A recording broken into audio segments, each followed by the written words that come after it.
Hello everyone, and sometimes I play games other than Total War. I know that's hard to believe. I like games like Slay the Spire. So what if I told you that you can play a roguelike game like Slay the Spire in Total War Warhammer?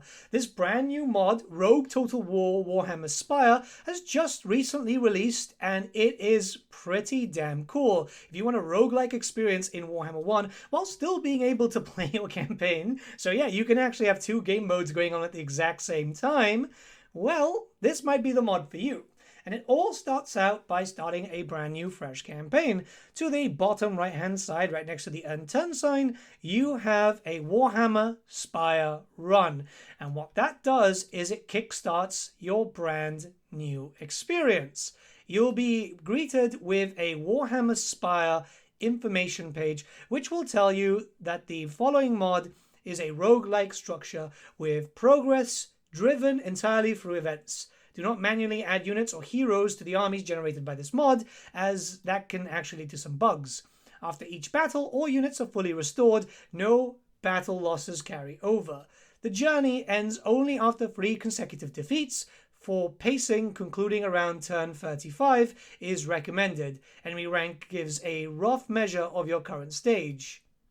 Battlefield generation depends on your army's position on the campaign map, so you may want to reposition your forces to shape the coming battlefield. Do not move the army into a settlement, however, as that may trigger a siege battle. You can use the MCT support mod just in case you want to change some stuff around, and it is working with pretty much every single race, though I do not know what other factions work or not. I don't think any other modded factions would work. And stuff that is already in the ocean, like Aisling, or maybe, for example, Wolfric might be an issue, as you don't have any other settlements, as the army will spawn relatively close to your starting army or starting settlement. I had to read over that intro, but it gives you the gist of it. And now there's a lot more to talk about, so yeah, let's jump right in. So you can start this at any time, and you can stop whenever you want if you want to just do some other stuff, but click on the button and it will give you the starting army, where you can then decide later, muster anew if you want to switch your army or pick what you start. It's completely random, so for this I ended up with an Exalted Bloodthirster, 2 Marauders with additional hand weapons of Khorne, and 2 Khornate Warhounds, which isn't too bad actually. And you'll get more units, don't you worry. But when you decide that you want to continue, you'll be given a random unit to pick from, and it's usually tied to, the first 2 options are tied to your faction, and the one there, recruit for a node unit, is if you're fighting other factions too. Because you might end up fighting a different faction, and maybe you'll be able to pick up something really cool, in all honesty. Early on, they're not the most impressive units, but the idea there is just to get you started on your journey. There's going to be a bit of a process there. Now, there are some things that you can do in case that you don't like the army. You can switch around and change some stuff. Just keep mustering a new force. Maybe you'll get a lord that you want. Maybe you'll get a different unit. It doesn't really matter. You're not going to get like the best units from the very beginning, so don't you worry about that. And sometimes you can end up with some really bizarre situations where you'll end up with another legendary lord. So yeah, you playing as Kairos could end up with the Changeling, or if you're playing as Azazel, you could end up with Azazel too. They'll have different names, but we all know what they are. Which does mean, by the way, if you're playing as a specific legendary lord, if you want to keep randomizing that, you do get their skills, because you will be leveling up these characters for the battle. And if there's any specific ones, yeah, I mean, you could make this go a lot easier with, say, Skarbrand, for example.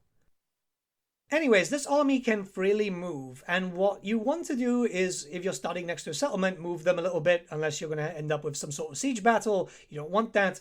And yeah, you can go any direction you want. Every time that you do a battle, you will end up with a refreshed movement. You can keep going to different locations, which works out very well.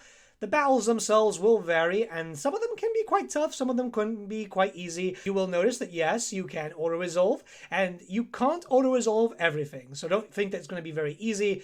The recordings for this mod video is on normal, but in most cases you're going to want to up it a little bit, right?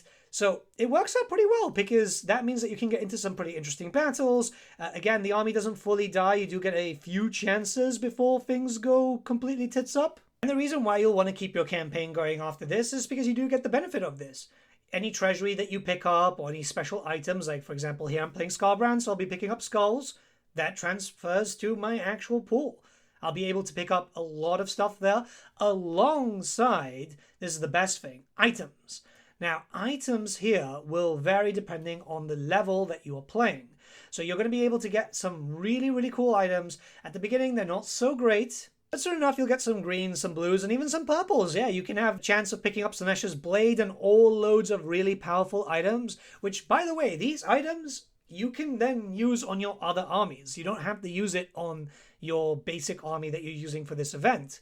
So if you get any extra special stuff that you want to put on Scarbrand or any other character that you might have, this really does help.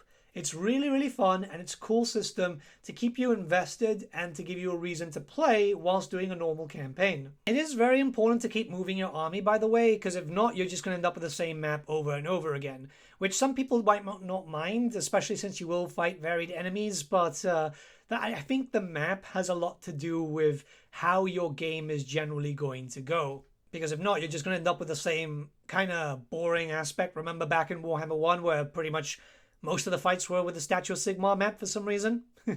Every now and then you'll also be offered a hero, and the hero can depend on your faction. So with Khorne, you've got the chance of a Exalted Hero of Khorne, a Cultist of Khorne, or a Blood Reaper. It's your choice, and you can decide not to take it. Instead, you can take a unit reward, but I mean, why would you want to do that, right? And it will spawn with a few levels in, which is great, because at the end of the day, you've got to remember to use your skill points. Yes, I can say that I forgot the first time, but this is very, very useful, and it is a really fun thing, you know, getting the hero that you want, having the element of choice.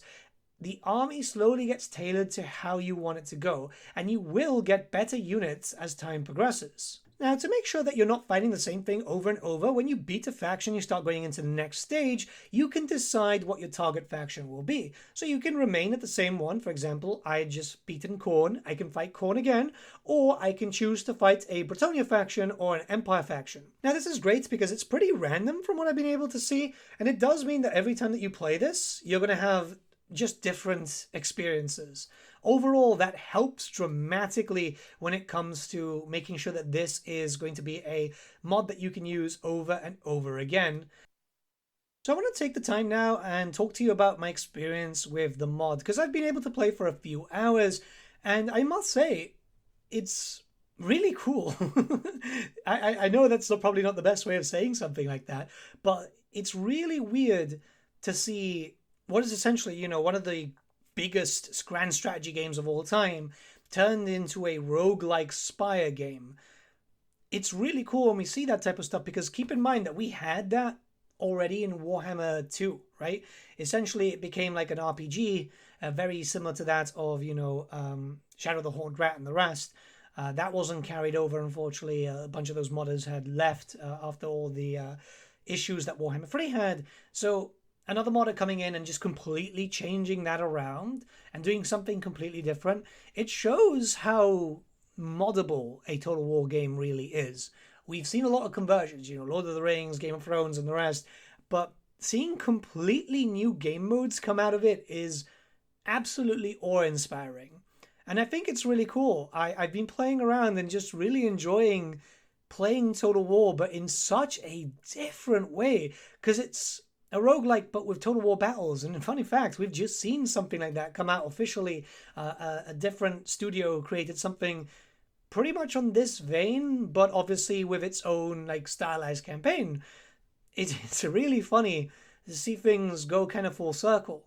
This is definitely a mod that you're going to want to try out if you like Warhammer 3, or if you like Spire games, or if you like both. You can find this mod linked in the description below. Keep in mind that you're going to need the mod configuration tool add-on, and also there is an English mod. So once you download the standard one, it will put a prompt there saying to download the others.